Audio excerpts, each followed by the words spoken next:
Hello, I'm Rat J. Dickby Cobrado, and this is my video presentation about globalization. The thing about globalization is globalization in independence of the world economies, culture, and population, brought about by cross-borders trade in goods, services, technology, people, and informations. Hello, today I'm playing Mobile Legends and this is my daily routine when no face-to-face classes. And I love playing mobile games because this is my therapy of happiness, and I also love watching Korean drama and series and other movies.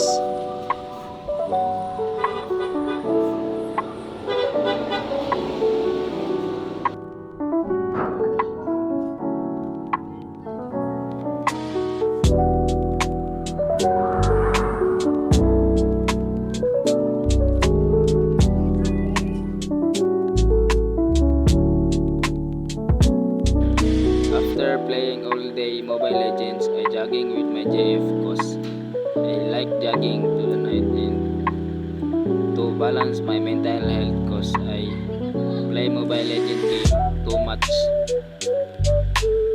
I have to exercise sometimes and to sweat cause jogging is I like.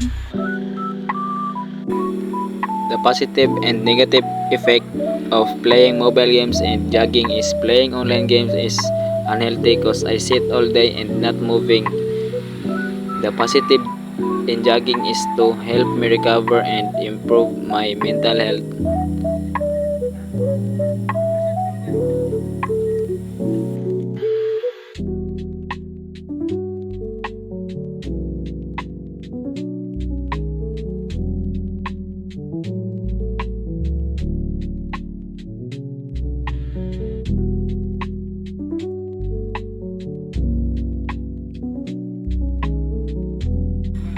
After we jogging, I watch my favorite K-drama series called Genie.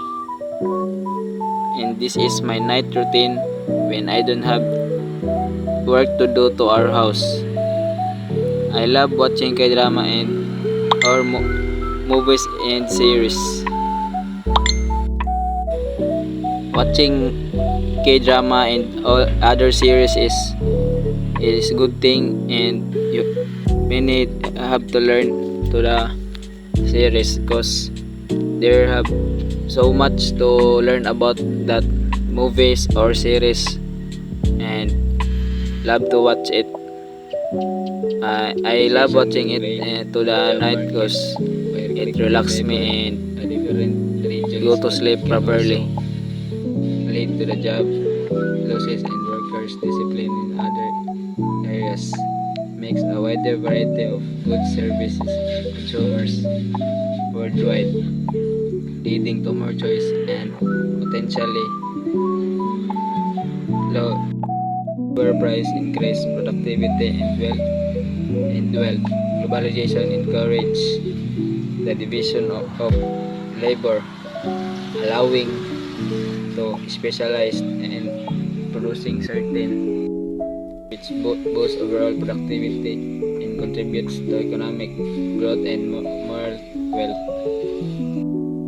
Globalization for young people, even though not all young people, means also more information for possibilities to experience more mobility, diversity in opportunity to develop networks around the world with their peers and to experience solidarity.